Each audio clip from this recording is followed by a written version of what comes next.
करूया. ठीक आहे. तर व्हॉट इज एसएपी है ना, तिथून सुरुवात करू आपण की काय एक्झॅक्टली कसला कोर्स. सो एसएपी काय आहे, एसएपी हे ERP package. Okay, ERP software आहे. ओके, बेसिकली एक सॉफ्टवेअर आहे, एक प्रोग्राम लेवलचं सॉफ्टवेअर आहे आणि याच्यामध्ये ईआरपी पॅकेज म्हणजे काय, enterprise resource planning. Okay, very simple. मी तुम्हाला एकदम सोपं करून सांगतो. एंटरप्राइज म्हणजे तुमची ऑर्गनायझेशन, कंपनी. ओके, जे तुम्हाला नाव द्यायचं आहे ती कुठली एक मोठी कंपनी तुम्ही इमॅजिन करा. Okay, Tata, Birla, Reliance, any company you can imagine. आणि त्या एंटरप्राइज मध्ये वेगवेगळे रिसोर्सेस असतात. रिसोर्सेस म्हणजे काय, त्या कंपनीचे भाग है ना. तर कुठले कुठले भाग आहे, कुठले कुठले रिसोर्सेस असतात कंपनीमध्ये, ज्याची मिळून कंपनी बनते आणि चालते है ना, कंपनी रन होते. ते मॅन म्हणजे तुमची माणसं, राईट, एम्प्लॉई असतात कंपनीमध्ये. मशिनरी असते ज्याच्यावर आपलं प्रोडक्शन होतं, मॅन्युफॅक्चरिंग होतं. पैसे असतात, फायनान्स, राईट. कुठलीही कंपनी, कुठलीही छोट्यातली छोटी बिझनेस म्हणा किंवा मोठ्यातला मोठा बिझनेस म्हणा, फायनान्स शिवाय चालतो का, नाही. So finance, money. Okay, this is also important resource.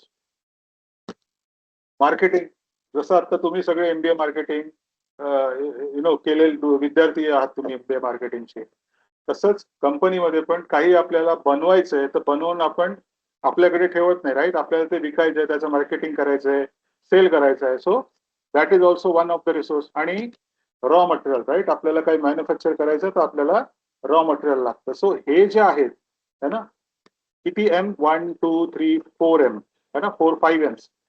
Okay, हे 5 एम्स मिळून ओके आपले रिसोर्सेस चालतात कंपनीमध्ये.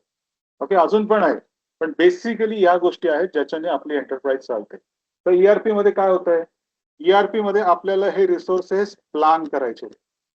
ओके, कसे प्लॅन करायचे, असे प्लॅन करायचे की ज्याने आपल्या कंपनीची, आपल्या एंटरप्राइजची, आपल्या ऑर्गनायझेशनची एफिशियन्सी वाढेल है ना. मी तुम्हाला एक एक्झाम्पल पण देतो ज्याच्याने तुमचा जो डाऊट आहे की एक्झॅक्टली एफिशियन्सी वाढेल म्हणजे काय होईल ते क्लिअर होईल. ठीक आहे, पण ते आपण बघण्याआधी काय करूया, आपण थोडी हिस्ट्री बघू है ना, की का तुम्हाला लोकांना वाटलं एसएपी करावंसं, का मी वाटलं एक 10-12 वर्षापूर्वी की मी एसएपी करावं. माझ्या मार्केटिंगचा व्यवस्थित जॉब होता, पण तो सोडून मी एसएपी मध्ये आलो है ना. आणि आता 13 वर्ष झाली मी इथंच काम करतोय आणि आता मी रिटायर होईपर्यंत मी एसएपीतच काम करणार आहे ना. सो वाय दिस है ना. So let us try to understand some history of SAP. Okay, आणि परत मी सांगतोय, तुम्हाला कुठेही काहीही वाटलं, okay, any point of time if you feel की मला हे समजत नाहीये सर, ओके, तर तुम्ही मला थांबवा. Okay, don't sit here and waste your time if you are not understanding anything. That is simply waste, right. आपल्याला वेळ सत्कारणी लावायचा आहे. ठीक आहे, तर मग प्रत्येक वेळेचा जो मिनिट आहे तो आपल्याला उपयोग करून घ्यायचा. तुम्हाला काही समजत नसेल तर विचारा. ठीक आहे. Okay, what is SAP. मग एसएपी हा शॉर्ट फॉर्म आहे. फुल फॉर्म काय मग, systems applications products in data process. Okay, आपल्या कंपनीमध्ये काही सिस्टम्स असतात. ओके, एसएपीचे काही स्वतःचे ऍप्लिकेशन्स आहेत, प्रोडक्ट्स आहेत. हे सगळं मिळून आपली एक एसएपी नावाची कंपनी बनते. आणि हे सगळे प्रॉडक्ट मिळून काय करतात, आपल्या कंपनीत जो डेटा जनरेट होतो, सेल्सचा, परचेसचा, फायनान्सचा, कितीतरी गोष्टींचा डेटा क्रिएट होतो, राईट. तो डेटा आपल्याला प्रोसेस करायचा. ओके, त्याच्यासाठी आपण एसएपी वापरायचं. ठीक आहे. तर कधी सुरुवात झाली, तर याची सुरुवात झाली 1972 मध्ये. ओके, 1972 मध्ये काही इंजिनियर्स बाहेर पडले आयटी मधले, जर्मनीतले. ओके, वेगवेगळ्या कंपनीमधले, आयबीएम नावाच्या कंपनीतले इंजिनियर्स बाहेर पडले आणि त्यांनी स्वतः मिळून एसएपी कंपनी 1972 मध्ये एस्टॅब्लिश केली. ठीक आहे, 1972 मध्ये त्यांनी काम सुरू केलं होतं. 1979 मध्ये त्यांचं पहिलं प्रॉडक्ट बाहेर आलं, which is R2 mainframe. Okay, काही कंपनीज अजूनही मेनफ्रेम वापरतात. कॅन यू इमॅजिन, अजूनही 1979 आणि आता थोड्या वर्षात 2029 येईल. So it is almost how much, 50 years है ना. 50 इयर्स होतील त्या गोष्टीला आणि अजूनही काही लोक मेनफ्रेम वापरतात. तर काय होतं या मेनफ्रेम मध्ये, याच्यात 2 सर्व्हर होते, डीबी आणि प्रेझेंटेशन. डीबी म्हणजे डेटाबेस, ओके, सिंपल गोष्टीत सांगायचं, तुमच्याकडे पण एक डिव्हाइस आहे तुमच्या हातात, मोबाईल है ना. त्या मोबाईल मध्ये पण काय आहे, प्रेझेंटेशन म्हणजे तुमच्या मोबाईलची स्क्रीन, करेक्ट, प्रेझेंटेशन जे दिसतं तुम्हाला, आणि त्याचा डेटाबेस आहे, त्याची मेमरी आहे, करेक्ट है ना. त्याच्यामध्ये तुमचे फोटो, तुमचे कॉन्टॅक्ट, तुमचे म्युझिक, गाणे है ना, ते सगळं स्टोअर झालेलं आहे. सो सेम आर्किटेक्चर इथं होतं. Okay, two layer architecture, R म्हणजे real time two layer architecture. Okay, real time होतं. रिअल टाइम म्हणजे काय, तुम्ही इथनं कमांड द्या, तो डेटा याच्यात स्टोअर होणार, तुम्हाला पाहिजे तर डेटा परत पण घेता येणार. म्हणजे रीड आणि राईट हे दोन्ही ऑपरेशन या ठिकाणी होत होते. पण याच्याने काय झालं, हे खूप फेमस झालं प्रॉडक्ट. का?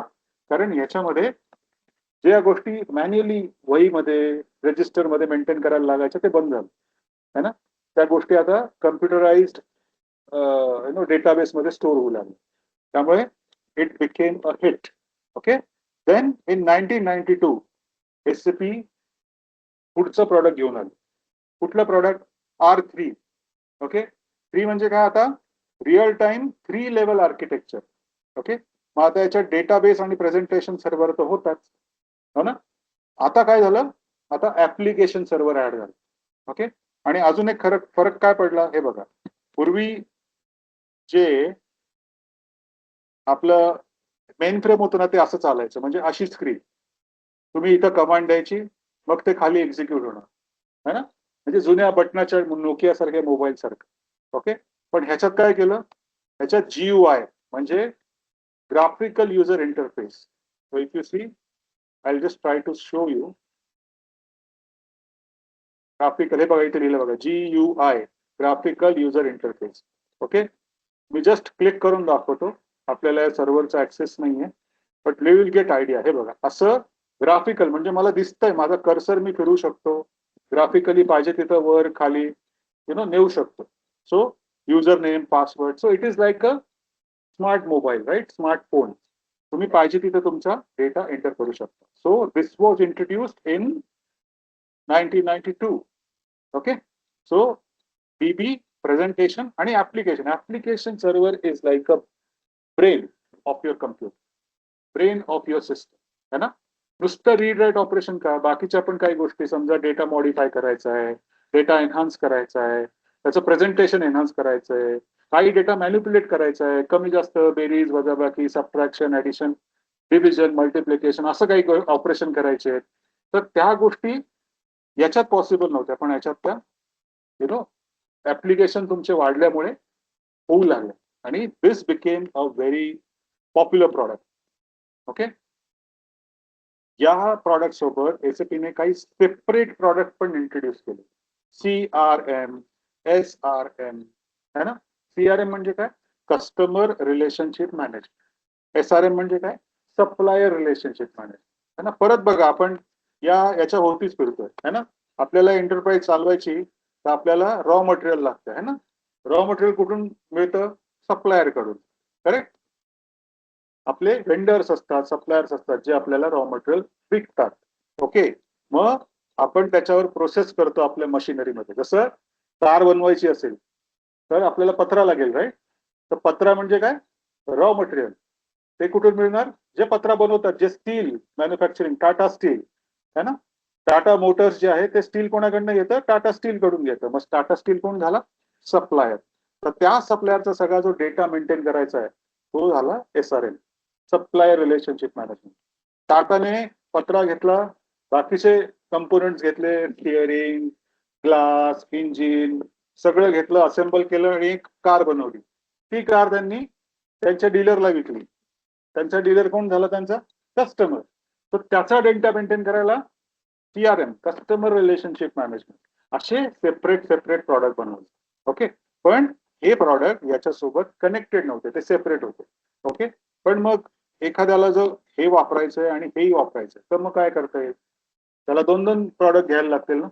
मग तसं न करता एसएपीने काय केलं, 2004 मध्ये ECC इंट्रोड्यूस केलं. ECC म्हणजे काय, ERP सेंट्रल कंपोनंट. म्हणजे हे जे आहे 1, 2, 3 है ना, हे जे आहे CRM आणि SRM सोडून या तीनचा एक सर्व्हर बनवला, त्याला सेंट्रल कंपोनंट बनवला, आणि ह्या गोष्टी त्याला जोडल्या त्यांनी.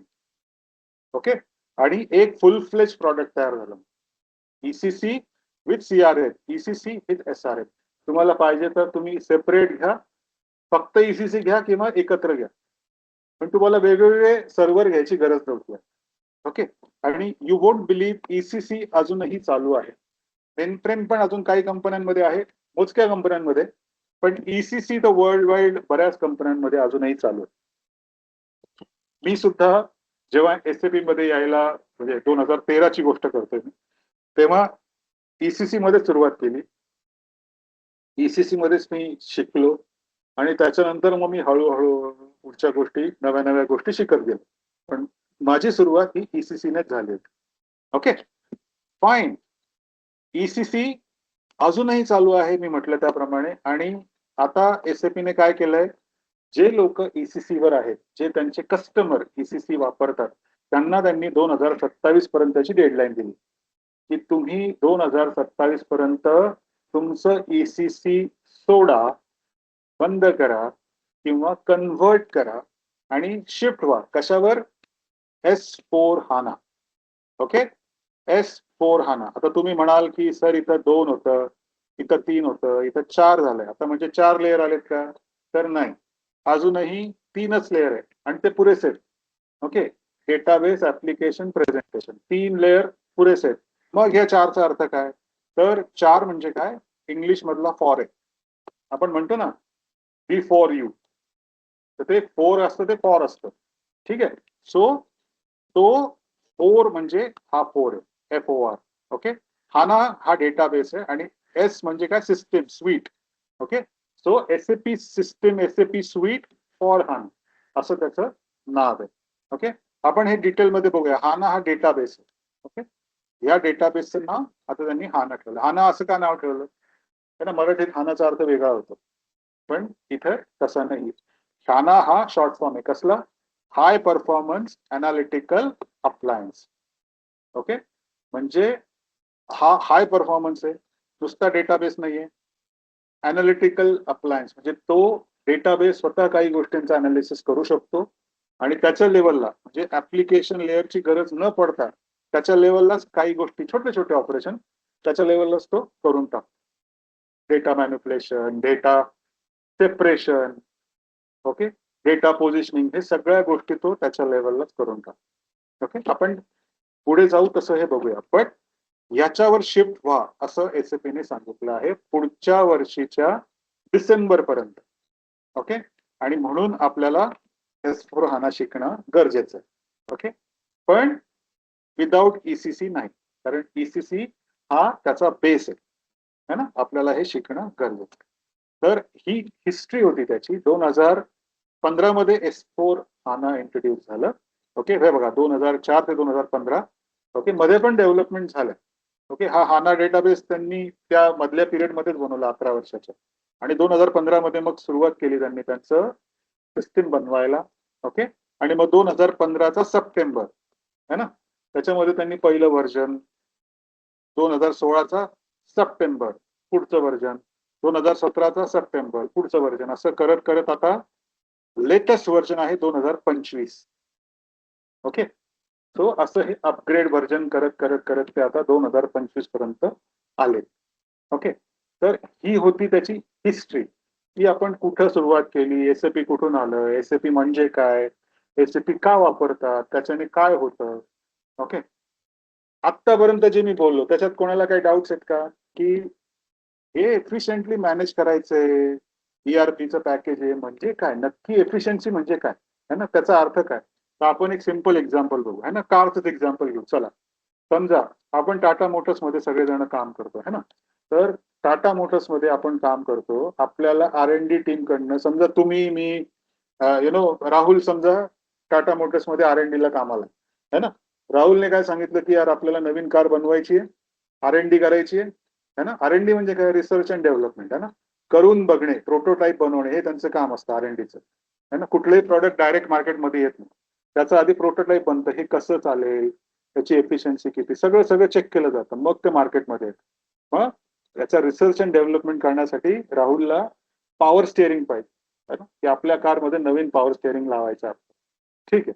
मग पॉवर स्टेअरिंगची रिक्वायरमेंट, आता सुरुवातीला 2च कार बनवायच्या किंवा 5 कार बनवायच्या, तर राहुल काय म्हणेल की मला R&D साठी है ना, मला रिसर्च साठी 5 पॉवर स्टेअरिंग पाहिजे. ठीक आहे. समजा Vaishnavi is in purchase department है ना, ते एक रिक्विजिशन, एक रिक्वायरमेंट, इंटरनल रिक्वायरमेंट है ना, R&D टीम कडनं परचेस डिपार्टमेंटला आली की आपल्याला 5 पॉवर स्टेअरिंग पाहिजे. ओके. आता 5 पॉवर स्टेअरिंगचे पैसे वैष्णवी देणार आहे का? नो. कंपनीचं प्रॉडक्ट आहे, कंपनी पैसे देईल. मग आपल्याला कंपनी जर विकत घ्यायचं आहे तर कंपनीचं अप्रुव्हल लागेल, राईट? कोण त्याचं अप्रुव्हल देणार? Vaishnavi is not a approver. त्यामुळे मग काय होईल, Vaishnavi will prepare one form है ना, त्याला आपण म्हणू रिक्विजिशन फॉर्म. म्हणजे रिक्विजिशनचा मराठीत अर्थ आहे रिक्वायरमेंट, गरज. ओके. तर रिक्विजिशन फॉर्मवर ते वैष्णवी सगळे डिटेल टाकेल. पॉवर स्टेअरिंग 5 पाहिजे. रिक्वायरमेंट कोणाकडनं आली? R&D team. R&D team person कोण आहे? राहुल. तिसरं मॅनेजर कोण आहे? अमुक तमुक. हे सगळे डिटेल, पॉवर स्टेअरिंगचे थोडे टेक्निकल डिटेल्स, असं सगळं ती टाकेल. आणि नंतर त्या एका पॉवर स्टेअरिंगची प्राइस किती? साधारणपणे एवढी. ओके. 5 पॉवर स्टेअरिंगची प्राइस समजा असेल 10,000 रुपये. ओके. ठीक आहे. 10,000 15,000चं बजेट आहे. ओके. तो रिक्विजिशन फॉर्म त्यांच्या मॅनेजरकडे जाईल है ना, परचेस रिक्विजिशनचा फॉर्म परचेस मॅनेजरकडे जाईल. तो बघेल ठीक आहे, सगळं टेक्निकली ओके का, तो अप्रूव्ह करेल. ओके. आता समजा Lakshmi is sitting in finance department है ना, कारण पैसे कोण देणार? फायनान्स डिपार्टमेंट देईल. मग तो फॉर्म एका टेबलवरून दुसऱ्या टेबलवर, तिसऱ्या टेबलवर असं करत करत लक्ष्मीपर्यंत पोहोचेल. ओके. आता जस्ट इमॅजिन की Lakshmi is a finance manager, पण एवढं सगळं तो कागद फिरतोय तोपर्यंत एक वीकेंड आला मध्ये है ना. शुक्रवार होता, शुक्रवारी संध्याकाळी एव्हरीबडी हॅज गॉन होम, प्रत्येक जण आपापल्या घरी गेला, तो फॉर्म तसाच टेबलवर पडून है ना. सिंपल गोष्ट. तर परत तर कोणी येणार नाही 2 दिवस, वीकेंड आहे, शनिवार रविवार. मग सोमवारी जेव्हा Lakshmi will come back to office, she will see की आपल्या टेबलवर एक फॉर्म आलेला आहे आणि त्या फॉर्मवर 10 काय 5 पॉवर स्टेअरिंगची रिक्वायरमेंट आहे आणि त्याला 15,000 समजा बजेट आहे. 3,000 रुपयाचं एक स्टेअरिंग आहे. Then she will check the finance है ना, रजिस्टर ओपन करणार, त्यात बघणार आपल्याकडे बँक बॅलन्स किती, कॅश किती, कोणाच्या किती रिक्वायरमेंट आहे, ते सगळं टॅली करून by end of Monday she will approve it. Okay. मग तो कागद परत फिरून फिरून फिरून पहिला वैष्णवीकडे येईल की परचेस मॅनेजरचं पण अप्रुव्हल आहे आणि फायनान्स मॅनेजरचं पण अप्रुव्हल आहे. Then she will convert that purchase requisition into purchase order है ना, त्याची परचेस ऑर्डर निघेल आणि मग ती त्या सप्लायरला जाईल की बाबा आम्हाला हे 5 स्टेअरिंग पाहिजे. आता हेच ऑपरेशन आपण, सेम स्टोरी आपण बघूया की SAP आलं तर कसं होईल है ना. हे बघा, हे आपला ECC आहे बरोबर. ECC मध्ये डेटाबेस सर्व्हर आहे, ऍप्लिकेशन सर्व्हर आहे, प्रेझेंटेशन सर्व्हर आहे, करेक्ट. डेटाबेस आणि ऍप्लिकेशन सर्व्हर मध्ये रिक्विजिशनचा एक रेडीमेड फॉर्म आहे, तुम्हाला स्वतः फॉर्म टाईप करायची गरज नाही. Okay. So Vaishnavi will go to that particular form, fill that form. तो फॉर्म भरताना काही चुकी असेल तर सिस्टीम तुम्हाला प्रॉम्प्ट करेल की तुम्ही नाव चुकीचं टाकलंय, नंबर चुकीचा टाकलाय, प्राइस चुकीची टाकली आहे ना. So all this things will be monitored by your system. नंतर तो फॉर्म सेव्ह करेल लक्ष्मी, सॉफ्टवेअर मध्ये सेव्ह करेल, sorry Vaishnavi. And then that form will go to purchase manager. Okay. त्यांना एक ईमेल जाईल परचेस मॅनेजरला की तुमच्याकडे एक फॉर्म आलाय अप्रुव्हलला. Okay. Purchase manager same database use करतो, करेक्ट? Yes or no? एकच डेटाबेस आहे ना आपल्या तिन्ही सिस्टीमचा, करेक्ट? Yes, sir. Yes, है ना. So same database will be accessed by your purchase manager. Purchase manager will open that email, बघेल किती फॉर्म आहे, किती काय, आणि इमिजिएटली एक बटन क्लिक करायचं, तो फॉर्म फिजिकली या टेबल त्या टेबल असा अजिबात होणार नाही. Same form will be updated as approved in the system. जसं ते अप्रूव्ह होईल है ना, तो फॉर्म इमिजिएटली नेक्स्ट अप्रूव्हर कोण आहे? फायनान्सवाला, त्याच्याकडे जाईल. त्याला एक ईमेल जाईल की परचेस मॅनेजर कडनं एक रिक्विजिशन आलंय आणि फॉर्म आपल्याकडे अप्रुव्हरला आलाय. ओके. समजा याच्यात पण तुम्ही जस्ट इमॅजिन करा की वीकेंड आला, है ना. पहिली गोष्ट तर या प्रोसेसला हार्डली 1 तास, 1 दिवस, 1 दिवस लागला. ओके. सगळे कामं आपण बाकीचे कामं पण आपल्या पोर्टफोलिओमध्ये आहेत ते बघितले तरी 1 दिवस पुरेसा झाला या प्रोसेसला. एका अप्रूव्हलला. है ना. तरी पण आपण विचार करू की हे सगळं शुक्रवारी चाललंय. है ना. शुक्रवार एका दिवशी आणि शुक्रवारी संध्याकाळी जोपर्यंत ते अप्रूव्हल होऊन येतंय तोपर्यंत फायनान्स मॅनेजर घरी गेला. No problem. जर आपल्याला